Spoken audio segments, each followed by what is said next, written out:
Hello. Another one in the Payback series. And tonight I'm chatting with Laura Snapes.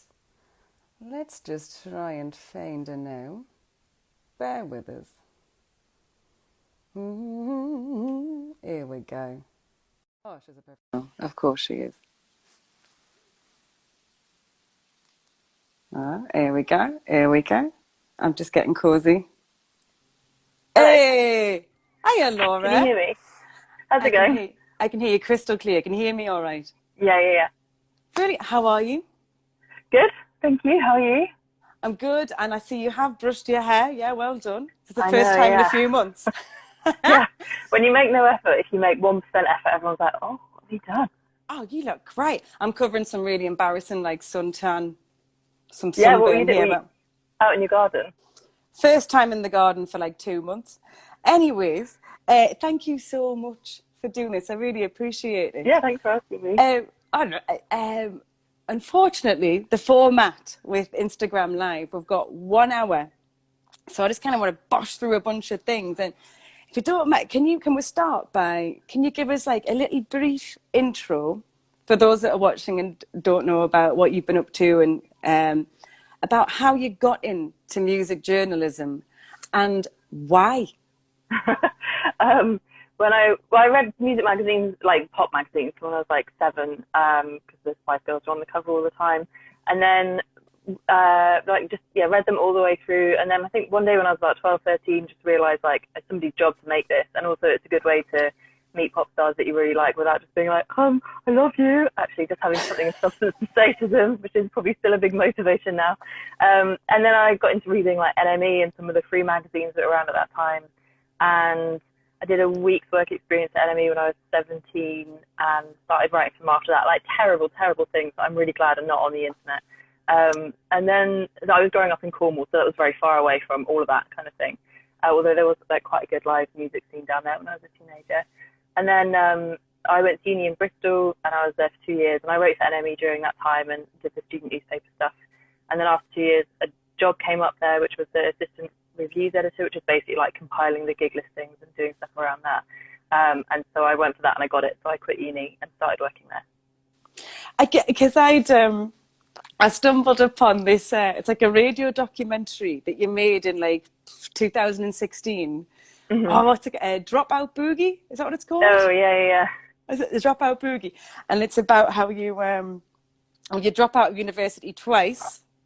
Yeah. All the Oh, all yeah, I the forgot best that bit. all the best do that, mate. All the best. It's fine. Second time's a charm. And then it says a lovely moment where you speak to your parents during that documentary Oh, about God, yeah. how I got made to do that. really. Oh, but no, it's lovely. It's lovely because I think, having done a bunch of these interviews with so many journalists, it seems that not anybody really, it's not like you go and you study it and then you come out with this qualification, then you walk into this place, hello, and I am a journalist. It seems like we've got this great saying up north, shy Bens get out. Have you heard that? And it seems like a lot of you lot are cheeky buggers. Like you've really got to, and you're so determined as well. And there's this beautiful combination of passion and determination to just, you were 17 when you had done this like first work experience at the NME, but then your first job once you'd left university was with NME. How old were you then? 21. 20. And you said actually in this documentary, you say that they were really responsible. They had said to you like, are you sure Yeah, you they want to were. drop out? Yeah, I had like quite a few conversations with like the woman, Emily Mackay, who was being my boss, and then Chrissy Murison, who was the editor at the time. They were really like, are you actually sure this is what you want to do? But I thought you don't only go to university to get a job, but that's sort of what you're hoping for when you come out. And it just seems silly to stay there for another 2 years when what I actually wanted was possible then. And I mean, I'm a great admirer of your work. And there's like, no, I really am. And I think a lot of it is like, it's your fearlessness and like, and how you, and how you take people to task for their shitty behavior. And not really. And it's inspiring. And I mean, And that leads me on, if you don't mind, can we talk about that, the Ryan Adams article that you wrote for The Guardian? Yeah, so this was, is it last February or February? I think it's the February before at this point. I can't remember. Maybe it's last February. But anyway, yeah, he was accused. There was a big report in the New York Times accusing him of abuse towards various women. And there was testimony from like his wife and from the musician Phoebe Bridgers and from a number of other women who aren't famous or who wanted to become musicians, and they were deterred from it by their experiences with him. And so I think originally I was trying to write a report like based on, I think I tried to write a piece about how this behavior goes unchecked in various different parts of the music industry. And so that I was just like livid when that piece came out. And so I put out a few requests for interviews that morning. But then as like little dribs and drabs were coming in, I got impatient and I just wrote this response piece instead. And it was in response to it was about Ryan Adams' actions, but it was also about like an indie music culture that kind of valorizes these so-called like sensitive men and lets them get away with whatever they want because we expect male geniuses to be like troubled, and we just have to put up with it because it's the source of their genius or whatever. And any woman that kind of gets in the way of that is just collateral damage. And from working in various different bits of the music media, you see how those reputations get made and how they get upheld, and how any challenge to them is like flicked away like a bug. Like there are brand considerations to be upheld over taking people to task, and it always made me really angry, and sometimes made me unpopular. But now I'm in a position at The Guardian where you can say that stuff. Yeah, it must have been. I mean, I don't know how that would have felt. I mean, because you start in music journalism, and then it kind of crosses over to, and excuse my like layman's terms, you'd be like proper journalism, like proper newsworthy stuff. Whereas I don't know if these kind of music topics were things which were like so mainstream newsworthy. But it's like, was there a moment of realizing, like, I don't know, you tell me, like a moment of realizing like the kind of of what you could do and the power that you kind of had to to help people and have these stories be heard on a bigger platform? Well, I should like make clear that it was the New York Times that did that amazing Ryan Adams reporting, yeah. And it's so hard I'm so full of admiration for them for being able to do that, because it's so hard to get those stories across the line. I mean, firstly, making women primarily but all victims feel comfortable enough to talk to you, but then also getting things to a legal threshold where you can get them across the line. I've tried, I've had 2 or 3 stories that have just never got there for whatever reason. And you have all of these accounts of these people who are out there doing awful things to people, but you just can't really do anything about it. You've kind of reached the limits of your, capacities. So I can't claim that I've really done any successful reporting of that nature myself. I have tried, but writing a comment piece is kind of easy compared to the legwork that has to go into doing that kind of reporting. Is that the article that was quoted by Matt Healy at the Brits? Yes, although very, very cheaply I quoted myself in that Ryan Adams piece. He was actually quoting something that I'd written a couple of years before that. I couldn't think of a way to say it any better, so I was like, I'll just use that. I quote myself all the time. It's fine. Who said that? Oh, it was me. A great person said that. Great person. And I'm gonna quote your quote. For those that haven't heard it, I think it was brilliant. I remember watching the Brits at the time. I was there in the cheap seats at the top. Oh yeah. And I remember being like so bored. It was the most boring thing I've ever been to in my life. And even the free drink didn't justify being there in that shithole. But then this happened, and I was like, who? And he'd said, your quote, male misogynist acts are examined for nuance and defended as traits of difficult artists, while women and those who call them out are treated as hysterics who don't understand art. And how did you know that he was going to say this? No, I had no idea. I knew that he'd read it because he had tweeted the article that morning, but he didn't tell me. And we were at work live blogging it. We don't go to the Brits, which, like you say, it's really boring. I'd much rather sit in the office and drink beer and type it up. And it was my job my boss was writing about the performances, and it was my job to type out the speeches. So I just sat diligently transcribing, and then oh shit. Quoting yourself again. It it was quite stressful. But how did that feel? Because I mean, obviously, like being a music journalist, there's kind of a point where it's like, you know, you're kind of to an extent behind the scenes. But I mean, then you must have gotten so much like media attention because of that, you know, on social media, and then written about, you know, so many people spoke about that as being the highlight of the Brits. How did that make you feel, having all that kind of that attention? I don't really like that side of it. I mean, I can deal with it when it's sort of on Twitter because you can switch it off. But the really annoying thing was, like, I did do some interviews about it for the radio, and they mostly just talked to me like I was a teenage competition winner who was lucky to have her words read out by like a boy at an award ceremony. And nobody really seemed to want to talk about the actual substance of the issue.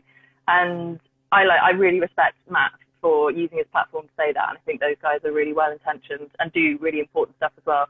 But like, you know, there was like 2 days of like, oh, this is a big headline, this is really exciting, and then nothing changed. And like, you're well aware of all the creeps in the room who are probably, you know, just like checking Twitter at that time or kind of frowning while it's happening. It didn't lead to any kind of like substantive change. You kind of like, the response is all pretty much lip service. Because one of the reasons I wanted to ask you that was because I wonder. Well, there's a few things that I've, you know, I've done much research on your daughter, but I wonder about how you, especially, you know, musicians, we talk about so often about how musicians protect their own mental health because it's a weird job. This thrust you into the public eye, especially then as well. Despite thousands of people reading your work all the time, there was a real focus on you as an individual at that moment. And then I wonder, how does it affect your mental health or just the job in general? Are there certain things that you have to do to protect yourself? I'm not very good at like switching off the internet. Like, you know, not just talking about myself, but like if a bad thing happens in the news, I like to deal with it by just like reading everything forensically. But fortunately, my boyfriend is the opposite and just like turns it off, and so I'm more likely to turn it off just so he doesn't get really annoyed at me staring into the void nonstop. No, I mean, I've been on the internet like since I was a teenager. I used to post on Drowned in Sound a lot when I was 16. You get quite a thick skin of that kind of thing. The mute button is great. The hardest thing around that Ryan Adams thing was before the Brits thing, that after the piece had first come out, when you write something like that, you get a lot of women getting in touch with you with their stories about things, and you want to try and help them and you want to try and investigate things. Some people don't want that. They just want to talk to somebody who they feel understands. Other people get in touch with really upsetting things, and you want to try and help them, and perhaps then they just wanted to say it once. They don't necessarily want it kind of investigating.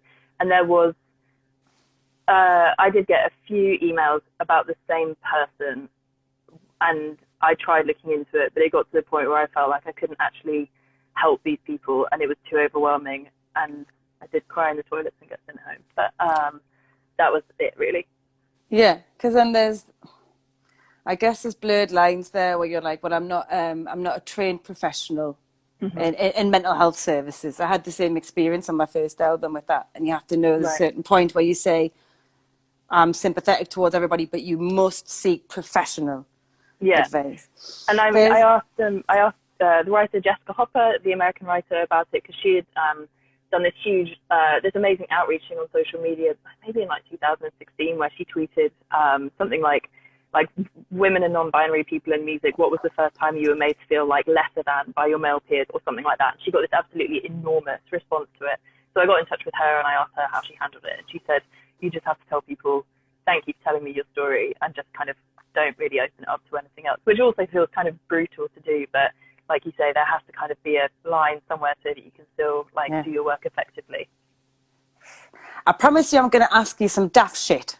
but there's going to be, because it's just so many important things to cover within 1 hour, and especially because you are one of the few writers, Laura, who does tackle a lot of these. Well, I'm a female musician, and often as a female musician, what's that like, Nadine? Yeah, you can. Always what it's like, and I'm like, wow, my tits get in the way of the piano keys. It's really annoying. Guitars are really annoying with boobs.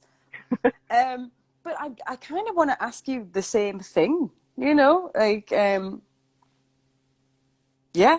I find it frustrating being asked what it's like to be a female musician, but I understand sometimes in the context, if it's right, I'll talk about it. Mm-hmm. If there's something which needs addressing, but if it's, too many times, I'm going to start getting frustrated when no one talks about the work. But misogyny in music journalism, is that a thing? Does that exist? I'm very well aware of it in my line of work. Yes. I would say, like, it's, I have minimal bad experiences. And there are so many amazing female and non-binary music journalists around, and it feels like there's an enormous sense of solidarity, and there is much less kind of shit pottery around now than there has been, I think, because, the power has shifted in different directions, and you just won't be able to get away with it in the same way. But I quit a job over it when somebody made my life intolerable, and actually all of the female members of staff walked out within 6 months of each other because of this. Not just because it was happening to me, because it was happening to everybody. And sometimes you do get, like, weird shit from male musicians. I've never had anything sexual, but I have had other, like, really creepy, weird shit. But, yeah. There is an example that I was wondering if you were going to mention. There was... I listened to the recording today as well. The fella from I didn't even know this band existed. What they called? Sun Kill Moon, yeah. Sun Kill Moon. What's his name? Mark Kozlik. Mark Kozlik. I didn't even know who this person was. And what happened he's dead there? now. Oh, is he? Him. No, not literally. Just figuratively. Is he? Good. What happened there? I've been a really big fan of his for a long time, and in like 2000, I can't remember the exact date, but I think in like 2014 or 15, he'd been like very under the radar for a long time. He was in this band Red House Painters from like the late 80s, early 90s, and they were a 4AD band. That guy, and then he had started this Sun Kill Moon solo-ish thing, and again that had been pretty under the radar for a long time. But he released this album called Benji that was like a huge hit, and suddenly he was a thing again. And then the album after that, I was when I was freelance, and so I pitched to Guardian saying, can I interview this guy? And Michael Hann, who was the music editor at the time, said yes. And so I got in touch with the publicist and got told that he doesn't do like face-to-face or voice interviews because he doesn't like being, I read him saying to Uncut, he doesn't like being quoted saying things like, or I don't know, or kinda, which frankly I would say is the least of his problems, given what he said to me. So I wrote my questions on email. I can't pretend they were like the greatest questions of all time, but like I did my research and they were thoughtful. And then I sent them off by the publicist, and then the publicist sent back like, I think it's probably 3 or 4 pages once it was written out. He sent back these answers, which were really full of really insulting shit, objectifying me, saying that I would be like a cat in heat when I saw him, loads of really degrading stuff about like being a young woman in the music industry walking around with like a lanyard like I was at South by Southwest or something, thinking I was all that, crossing the road while reading my phone, and that I was in danger of getting run over and I should listen to my elders. It was really fucking weird. So I was pretty upset when I got sent those answers back. I don't know why the PR wasn't just like, yeah, sorry, he didn't feel like doing it. Maybe he wanted to sabotage him. So then anyway, I filed this piece, and I think I filed it on like the Friday, and it was supposed to come out the following Friday. And on the Monday, Sun Kill Moon was playing at the Barbican, which I had originally planned to go to, but I was like, fuck this guy, I'm not going to this after getting those answers back.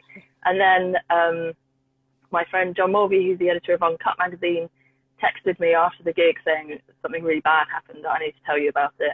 And so I spoke to him by phone, and he told me that he had sung this song on stage, which goes, Laura Snape totally wants to fuck me. Laura Snape totally wants to have my babies. Get in line, bitch, get in line. And he sang it twice, apparently. And because this guy is like a real cult artist, his fans like record all of his shows and bootleg them. So I was able to get audio of it like the next day. But because the piece hadn't run in print, I was able to go back to the Guardian and say, I need you to let me rewrite this based on what's happened. And they were amazing, and they did. And then the piece came out, and it was quite popular. But I've never heard. Like, that was one of those really disappointing things. Like Rough Trade told me that they weren't going to work with him again because they licensed his records here, but he puts them out himself. But then they just did. And you're like, you know what this guy is like. And it was at a time when he was doing loads of like really mad stuff in the media, just like insulting people left, right, and center. He had said about a journalist from North Carolina, he'd called her like, oh, he'd written a song where he referenced, she had written about a diatribe he had gone on about the ban of war on drugs. And then this report came out, and then in the song that he released shortly after that, he called her like a spoiled blogger bitch brat. And so there's plenty of information about this guy not being particularly nice, and yet that record label still choose to work with him. It's those kinds of things that I find really disappointing. It's like, well, what else do you need to stop? Minging. It's so Yeah. it's so frustrating. And I was telling a friend of mine I was going to be speaking to you, and I was talking to them on the phone yesterday, and I told them that story actually, and they'd said, well, you know, with musicians, you're going to get a lot of mentally ill people, and blah, blah, blah. And I said, no, listen, we can't. No, with bad behavior, you can't just always go with any bit of bad behavior. Must be mentally ill. You can't just, no. You have to talk about that misogyny. You know, that's pure misogyny there. This is really abusive. But yeah, there are probably, yeah, you know, there's a lot of serial killers who are really ill as well. This is an important subject that you talk about. And I heard an audio of it, and it's rank. It's really rancid behavior, and it needs calling out. And yeah, and especially the people that still work with them, you just think, why the hell are you doing this? But actually, have you heard, on a lighter note, have you heard some songs about you, Laura? Nice ones. Do you know that there's some songs? Yeah. Oh, there's a guy that writes little songs about music journalists, I think. I can't remember his name, but there's quite a few of them. Oh, I wrote it down, but I've got loads of, you can't see like the madness on the floor here, loads of pieces of paper, just saying like, ask if she likes doing questions. He's got, his name's like Riz something, blah, blah, blah, Photogs, I don't know. And there's one song where it just goes, Laura Snape is really great.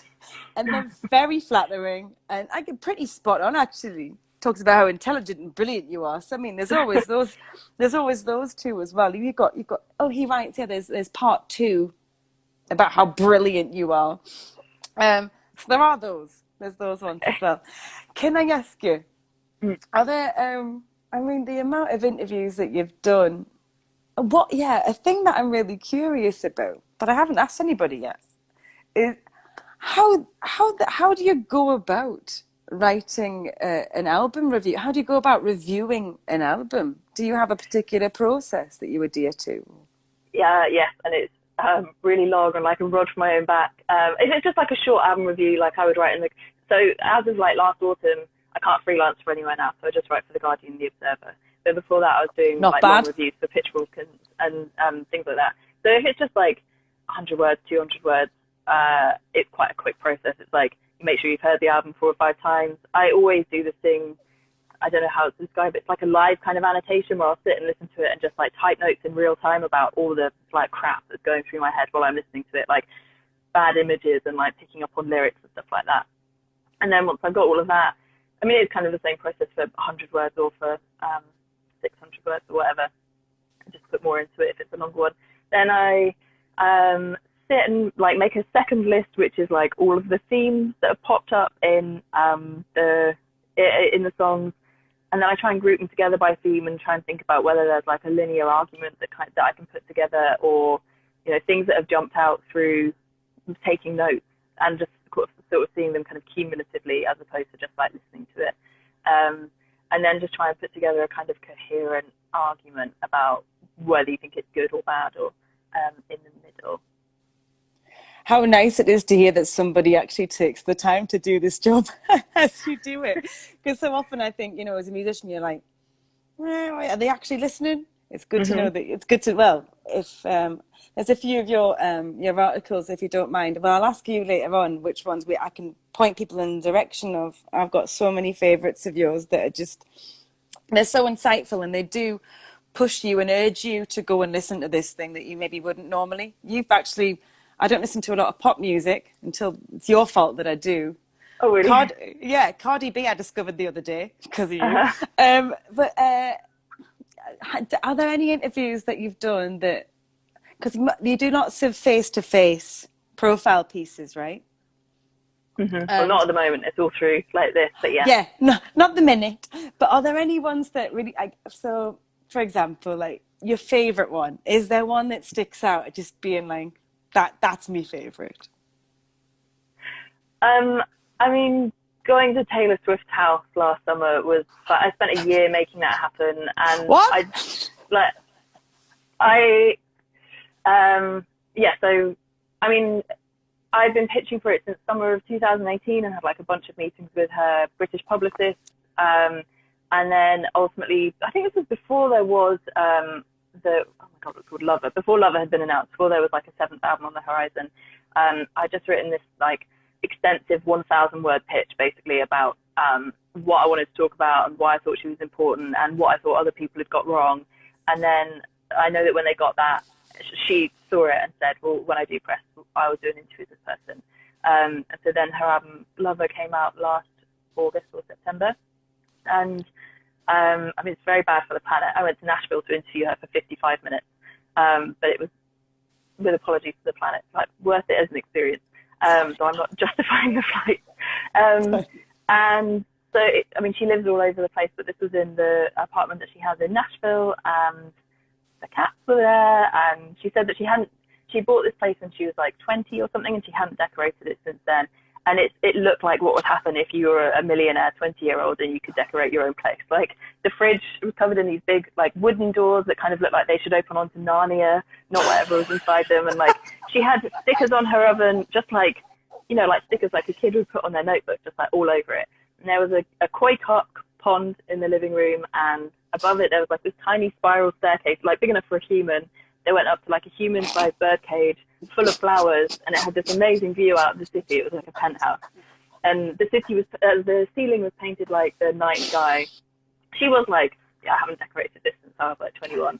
But that was really exciting and terrifying to sit there with her. I mean, she was, you know, for somebody who has got a big reputation as a control freak, she was really unfiltered, and there was no point in the whole process where I was told what I could or couldn't ask, or there was no heavy manners or anything like that. Like, one thing that isn't in the piece is that she does these playback events for her fans where she like selects like a group of them and then takes them to a location. I think when it's in America, it's like her house, and she plays them her new record and she like talks to them. And so I went to one of these things in London. I wasn't allowed to write about it because it's like a secret thing for fans. It was just an opportunity to hear the record.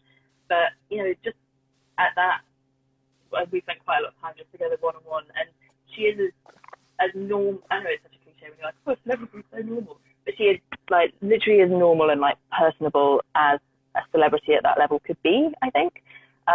So I felt like when I came out of the interview and like I transcribed it because I had to write it really quickly, I kind of felt like I fucked it up and I just like completely wasted this opportunity. And I spent 2 weeks being the worst person in the world to live with, just like crying, like, oh, I fucked this up. Everybody's going to be like, you got this chance and you messed it up. But then when it came out, people liked it. So that was a relief. But yeah, that is like a whole saga, and pulling something off that, like, she hadn't done any press in like 4 or 5 years. So it was quite a coup. But even that, like, that is a brilliant story, Laura. I'm very grateful for that. But that kind of that nature of torturing yourself over it as well, like, oh, I hope I've done this justice, and because it's such a huge artist and you're given this very rare opportunity.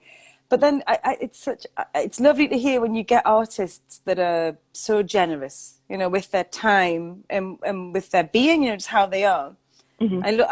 I love hearing those stories. I mean, there must be the nightmare ones also.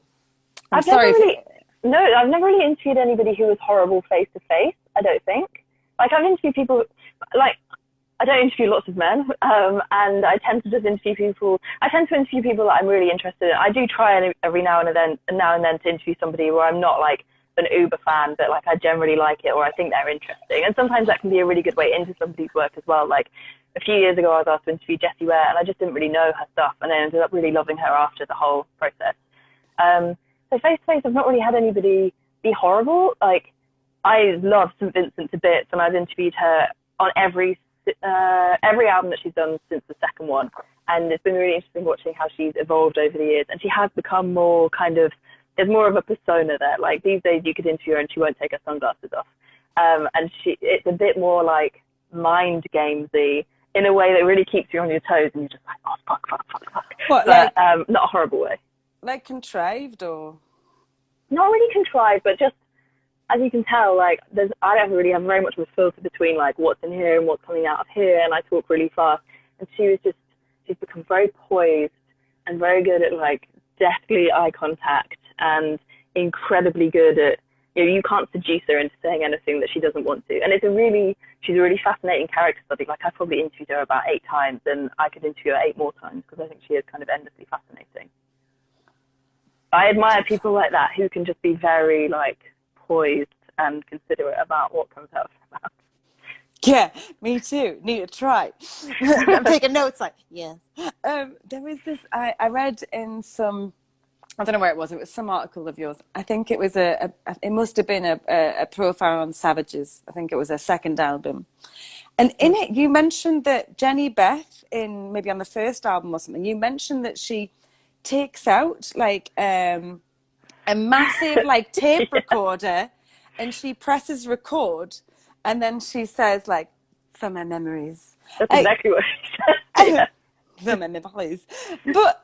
What? And I read it, and you didn't go into. You were writing about something else, and that was just the thing. And I was like, no, tell me more about them. Why the fuck? What do you think her purpose was when she did that? I think that there was a lot of really sexist suspicion around them on their first album, or like before the first album. When they first came out, everyone was like, "There's no way that 4 women could be this good when we've never heard of them before. How dare they? They must be faked." Who's the man in charge here? Let me speak to the manager. So I think they were really fucked off by a lot of the coverage of them, and I think they'd also had like really intense dealings with their management as well. And I mean, again, they just have she especially has a really strong sense of self-presentation. Like this, it wasn't just like a little Walkman or something like that. It looked like she had stolen it from a Cold War museum. It was like big, maybe it had like those kind of wooden kind of things on it, just like a really big clunky record button. She borrowed it from PJ Harvey. Yeah, it wasn't intimidating. It was just funny. I was just thinking, like, well, she knows I'm going to write about this, and she probably wants me to write about this. So this is just brilliant. And this was for part of this big Pitchfork piece where I spent time with them all together a few times, and then I interviewed them all individually. And at one of the other individual ones, I think it was Faye, the drummer, turned up holding a copy of an Ayn Rand book, and I was just like, these girls are making decisions. This is very interesting. But then at the end of that piece, I interviewed them all together, and I brought up the cassette recorder thing, and the other band members were like, what did he do? And she's like, oh, I just thought it might be, interesting to have for the archives. And she was a bit more sheepish when they asked her about it. But it was just funny. It's fun interviewing people who've got like a really strong self-conception. Yes, it must be. There was that, again, when I interviewed Miranda Sawyer, she talks about that Lady Gaga one. And, when you're... God. Yeah, exactly. When you're just like, when I wonder, I almost feel I got to up my game and, get weirder. Yeah. But like you're saying with Taylor Swift being so lovely and so normal, and then Miranda Sawyer loves Stormzy, and he's so, so normal. But yeah, I wondered with the Jenny Beth thing, bringing out the tape recorder, I wondered whether there is just kind of this, kind of an inbuilt kind of, a mistrust almost of journalists, and also just to kind of ensure that they're not going to get misquoted. Do you ever feel that there is this kind of an us and them, a mistrust, or is that changing? I don't know. Occasionally. I generally find that once you get in a room with an artist, like, I've never really had that, apart from the cassette thing, which was just, it was like panto, it was funny. I've never really had that from an artist, but you do get it at the sort of like PR interface kind of side of things. I'm trying to think of a good example. I was haggling for an hour with somebody recently and got told by the publicity company that we don't give anywhere near an hour for any of the artists that we work with. And I just thought, I found it kind of a contemptuous attitude towards press, but also artists hate clickbait and they hate being misquoted. And a way to have a substantive conversation is not to have to just flick through all your questions really quickly in like 40 really pressurized minutes. It's actually having time to be able to talk to somebody properly and get them to expand on their ideas about things. That's how you have like a worthwhile conversation. So I found that really annoying. And we have had artists asked for coverage to be removed before, but obviously we're a newspaper and we're not going to do that. Damn, because it's like, because I mean, I don't know. Do some artists have like this kind of power veto of some sort, where it's like, I want to be this artist requests that they are able to read the edited or final version of what you're going to publish? People ask that, but we say no. I mean, we're a newspaper, and so I want to check that everyone gets that answer. Oh yeah. But, I shouldn't say who it is because I would get in trouble. But we were trying to interview somebody at the end of last year, and they said they would only do it if we deleted our previous coverage of them, and also they got. I mean, this came from their publicist, and I assume from them and their manager.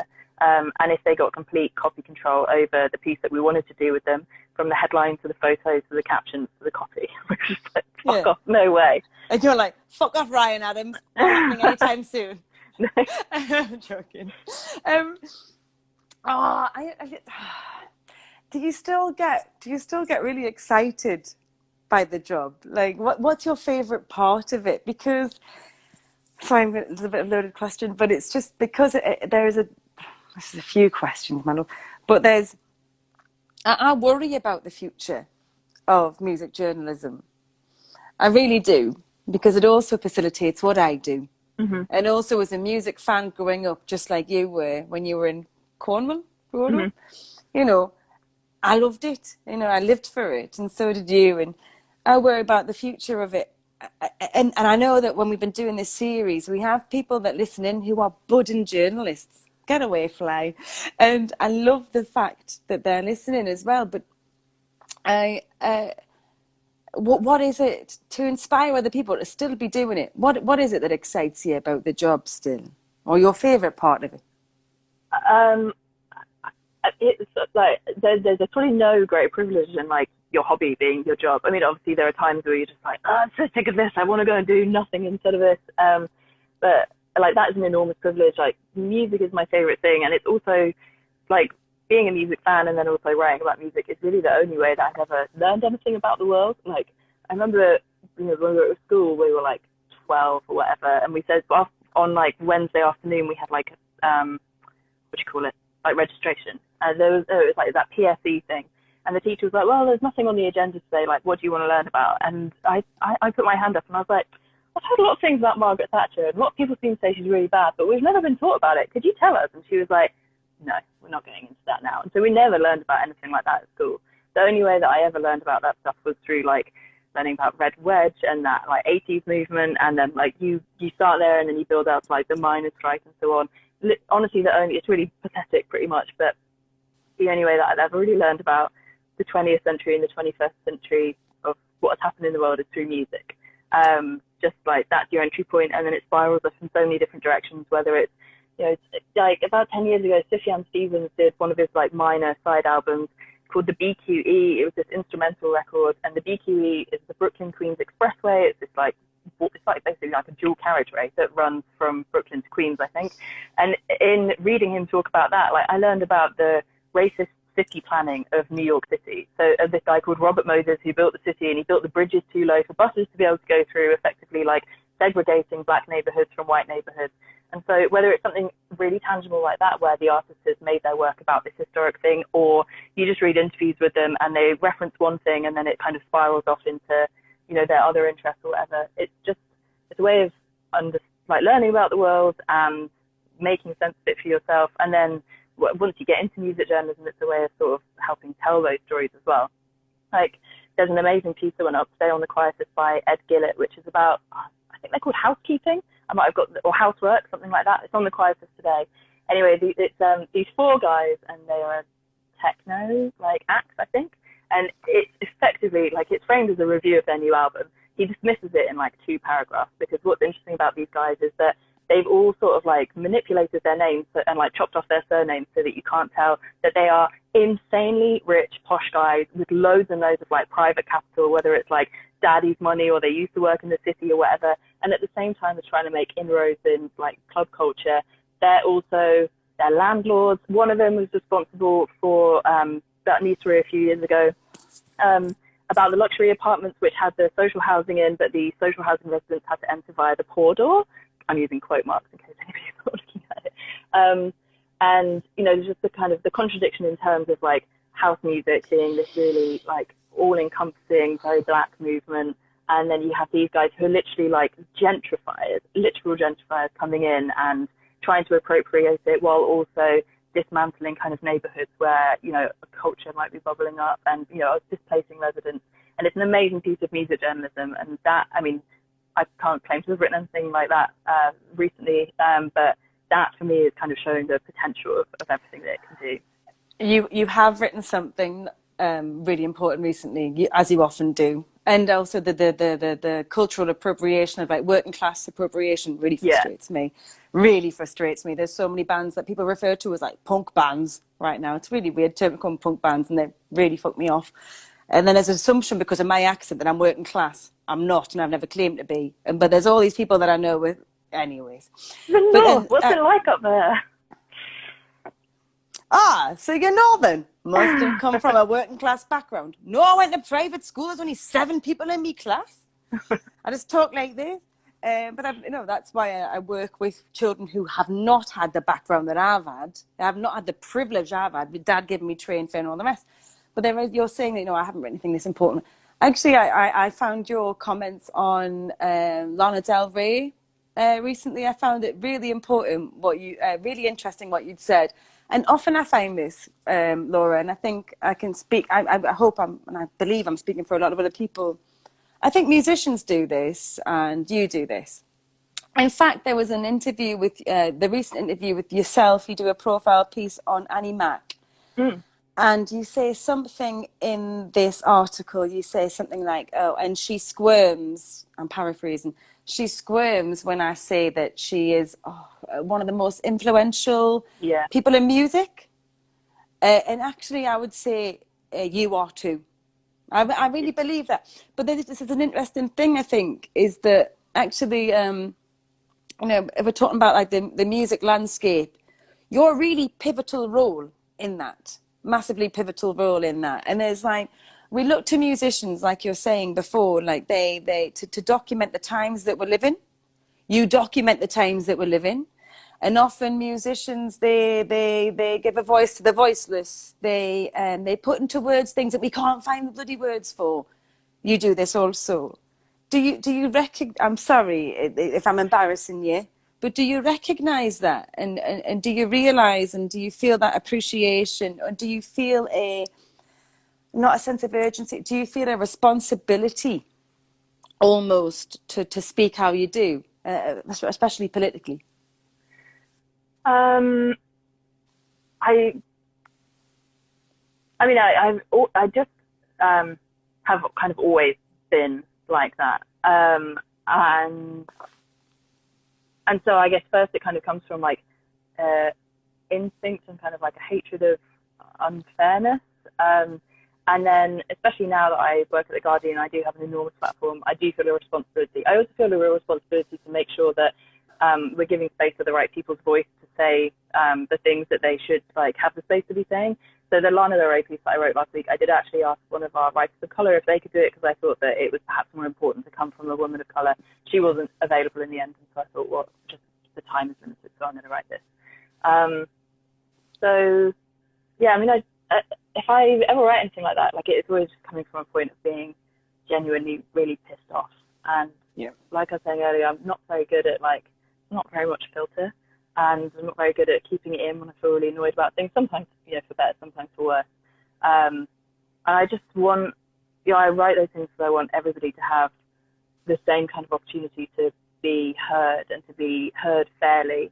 And you know, in the case of the Lana Del Rey thing, it wasn't that I didn't think that she was being heard fairly. I think that she was kind of like demanding a level of compassion and fairness that she wasn't really entitled to, and she kind of had a good point there, but she was taking all of these women of colour's like names in vain, trying to say it and completely delegitimizing what she had to say in the first place, and also kind of seeming to see them as opposites to her when really they have a lot more in common than she seemed to have realised. So I guess sort of redressing a balance, maybe, if there's like a thread running through all of it. But you do, like, really responsibly as well. You end that article in a really responsible way, in a really empathetic way as well, where you kind of say, and you know, and hopefully she will learn from this also. You don't kind of write her off. You know, you kind of, you allow a person, yeah, I can make a mistake and I can learn from it. Yeah, I mean, I think you're always going to persuade more people if you try and imagine like what somebody else's worldview is. Like, you know, it's really easy just to kind of hector somebody and to slag them off and be really critical. But, you know, I save that for my DMs and my texts to my friends. They get like that unfiltered version. It was actually when I wrote that piece about Mark Koslick, I realized while I was writing it that, because I think his whole objection was the fact that I had asked some of his friends for comment about him, but I was only going to them basically to ask about like his glorious career renaissance. It wasn't like digging for dirt or anything like that. And he really took exception to it.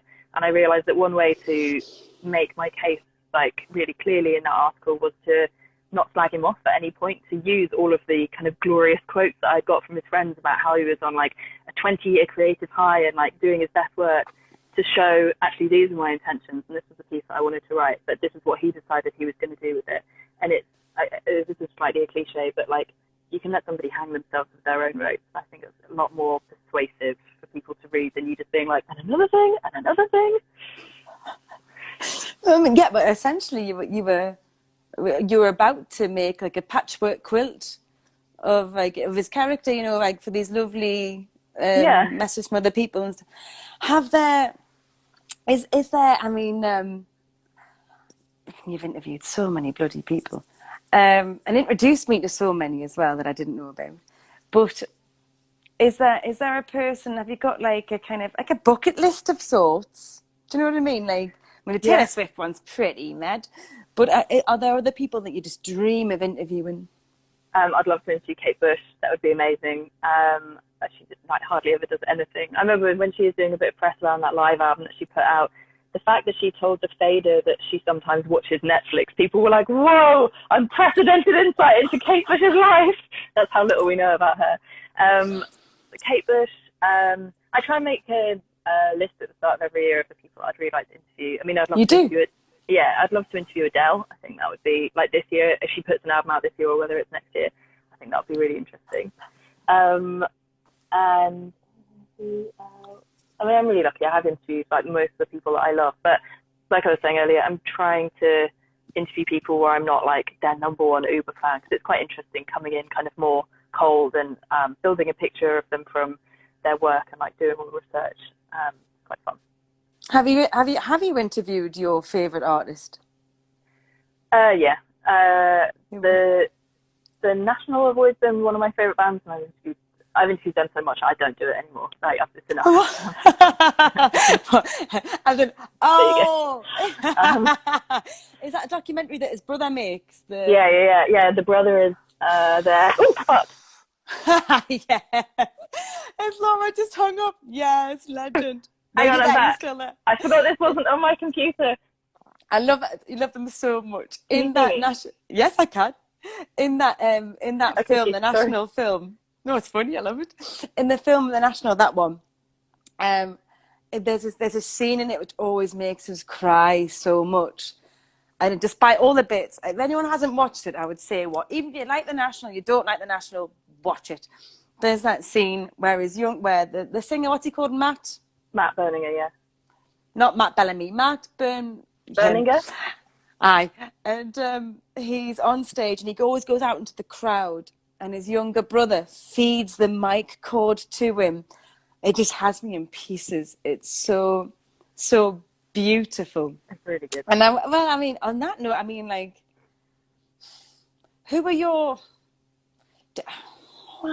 This isn't a written down question. This is off the cuff, Laura. But I mean, like, who are? Rather than checking, because I mean, with The Guardian, you can still read comments on articles. There's a comment facility there, right? But do you have like a person? You know, and I have this because I think it's really important for your own mental health sometimes, where it's like, no, you don't have to listen to this all the time. But I have a person that I go to for validation sometimes, and that I trust.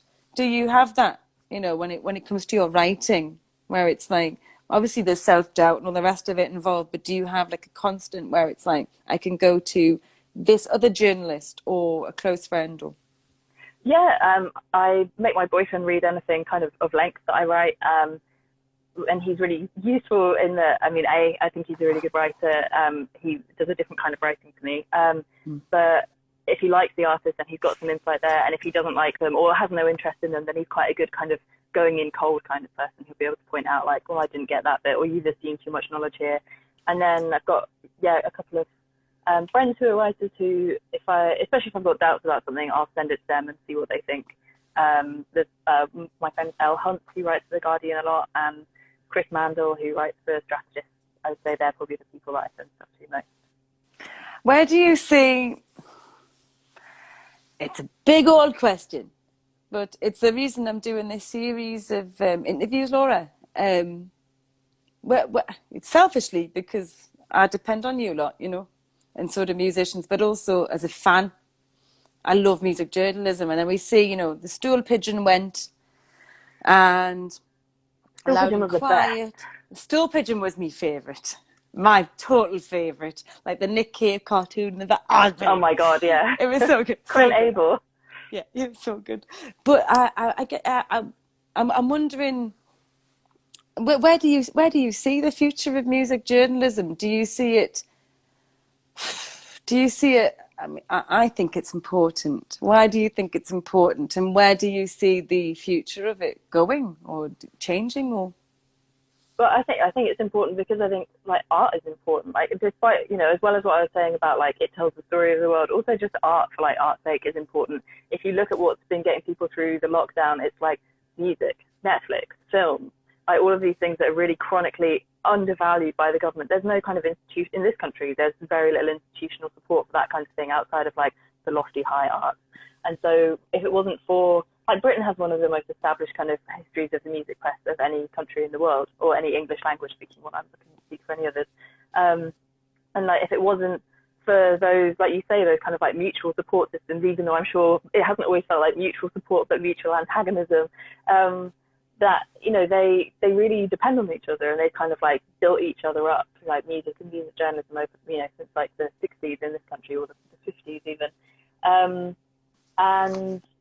And I think it is, people always say like, oh, like the 70s was the golden age of music journalism, whatever, which is not true. There's like a few good pieces in among loads of just like sexist, racist, transphobic, just unfunny shit. It was a different time, Laura, the 70s. It was a different time. Then.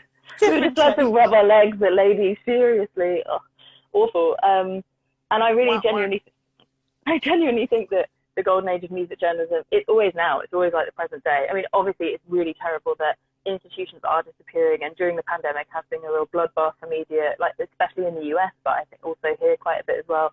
There are fewer outlets and there are fewer well-paying outlets, which is really bad. If you're entering that field now, you're probably going to have to do something else on the side to sustain music journalism, which is going to be more of a hobbyist kind of thing. But I do think it is, like, it's better now than it's ever been, because there's a much, much greater diversity of voices. One of the reasons that all of this kind of like, some of the sexist and racist coverage and transphobic coverage has been able to be rowed back is because different people have positions of power and influence now, and that still needs to change like drastically as well. Like there are not nearly enough editors of color in music journalism in the English language writing world. But I think we are kind of seeing it change a lot. Like a piece that we published last year, like a young writer that I think I told you about him that I wanted to shout out. It's called Anifiok Ekudum, and he wrote this amazing piece about Jehus for us last year, and about growing up as like he said something like I don't want to butcher it, but anyway, look it up. It's really, really good. And he wrote this really amazing piece, which was personal and historic and kind of critical as well. And like he got a book deal off the back of that from a publishing company which does not have a particularly diverse roster, or hasn't up until now. And so I do think we're starting to see people understanding that they have to change. There's like an appetite for it. There's a market for it. Like, and maybe this is cynical, but I really think that shit only changes when people can tell that it's profitable.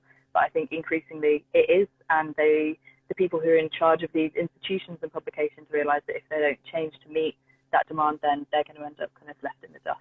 They need different kinds of voices. I'm seeing that change also. Part of doing this series of interviews, Laura, was I was looking for people of colour, but also like I exist in a world of like six music. You know, like I know like some Guardian writers. I know people that review me, people that interview me, and then I was so grateful that you put me in touch with some other people. But I'm happy to hear that you think that the landscape is changing, but there is room for it to change also, because we have so many different formats now, where it comes from, like, I guess, like music journalism in radio with radio DJs there, podcasting, but then there's like curated playlists as well. I mean, is that a thing you would? I mean, would you ever do a podcast? I did have a podcast a few years ago with my friend. It was about I did really bad research. it's definitely kind of, you know, it will have drifted down Google quite a bit. It was about the UK top 40. It was really good. It was a way for us to stay in touch, but it was really fun to do. I don't personally have any designs to start a podcast. When I was freelance, like 2.5 years ago, I was starting to think about it, but then I started working at The Guardian in January 2018, and don't really have time. There's only two of us that work on the desk, so and also there was a period when I was allowed to freelance around work. There was a period where I was just doing too much work. It was like I had two jobs, just because I sort of felt like, well, I have the opportunity to show off. I was like, I've got the opportunity to do all these other things that I want to. So if I'm not like working 5 weeknights a week as well as doing my work, what am I doing? I'm just like slacking off. But I realised that, hey, that's quite bad for your brain and your body, and I should actually just focus on the platform that I have and the job that I have. Well, we only have a few minutes. I'm sorry to interrupt you. No, we only have a few minutes left. Bastard thing. I intend on bugging you more often. I wanted to end with, if you don't mind, like, because we are celebrating the art of music journalism, I wanted to know, like, what has been your proudest, if you don't mind me asking, what has been your proudest moment in music journalism? I know hearing your mum and dad when I listened to that, the Dropout Boogie, we haven't met personally, and I really loved listening to your parents, their supportiveness, the support of your decision to leave university and go to journalism. There was no support. They were really angry. Well, apparently she asked you to put out the recycling. Yeah, she did. She said. But have you got your proudest moment? Do you know? Just being able to make it my job. I mean, that's a bit of like a Miss World, I just want world peace kind of answer. I know I have banged on about it, but like the Taylor Swift thing felt kind of massive, because it just felt like that was not going to happen. And I'm really glad that it did.